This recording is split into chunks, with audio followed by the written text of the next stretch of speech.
Hello! I hope you're having a good day. My name is Cora McNeese Nelson, and I am a licensed mental health counselor in the state of Florida. Today we're going to talk about a coping skill that I refer to as the reset breathing technique. It is very similar to a breathing technique called box breathing or square breathing you might be familiar with. In that technique, you breathe in for a count, hold for a count, exhale for a count, and hold for another count. Hence why they call it box or square breathing. For the reset breathing technique, we will do the inhale, the hold, and the exhale, but then we go directly back into the inhale. Almost like a triangle, right?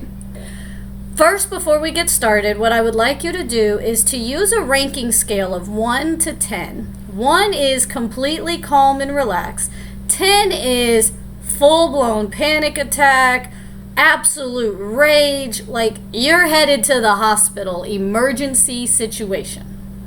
I want you to take a moment and do a scan and determine what level ranking would you say you are at right now, whether it's anxiety, anger, fear, stress.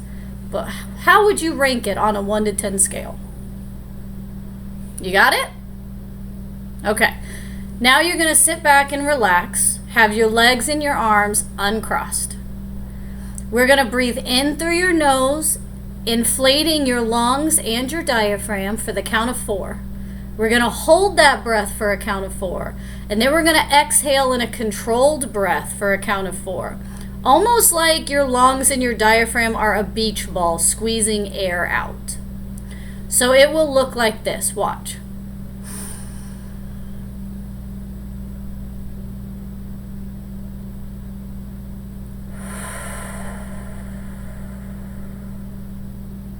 We're going to do that 3 full cycles. Are you ready? Okay, let's get started. In, 2, 3, 4, hold, 2, 3, 4, out, 2, 3, 4. In, 2, 3, 4, hold, 2, 3, 4, out, 2, 3, 4.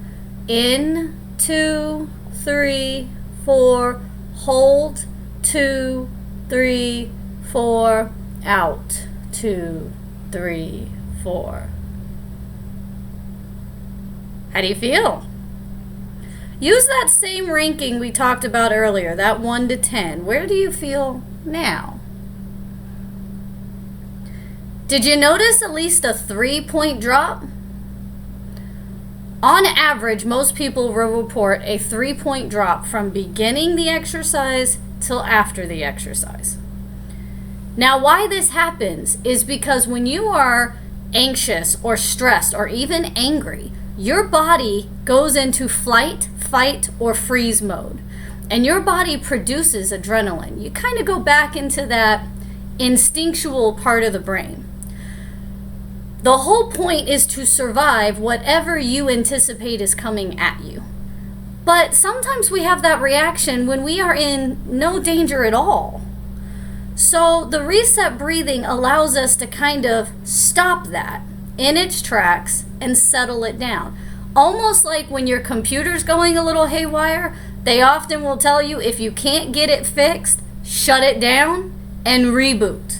When it reboots, magically everything is better, right? So reset breathing is like that. When you do the reset breathing, you are slowing down intentionally your respiratory rate, which then slows down your heart rate. When your heart rate is at a normal level, it is filling all capacity with blood and then fully pumping that blood into your lungs. That's where it gets fed the oxygen that it needs, and then it processes through the rest of your body to feed and nourish all of your muscles and tendons, which are in a tension state because they were getting ready to fight, flight, or freeze. So when the oxygen is fed out to those muscles and those tendons, they get to eat, enjoy, and relax. When you are in that anticipatory state, You're not pumping frequently blood, you're not fully oxygenating the blood, and when it gets sent out, the muscles and tendons, they're not getting the chance to sit down and soak it up. They're having to take what they can and keep going. So the reset breathing allows you to do that. When your emotion is really intense, the reset breathing can bring it down just enough for you to be able to take back control over the thought process. And that requires some other coping skills. But I hope that you find this reset breathing technique helpful and is a pretty quick one to grab at whenever something comes up. Thank you for taking the time out of your day to listen and to learn this new coping skill for your toolbox. Have a nice night.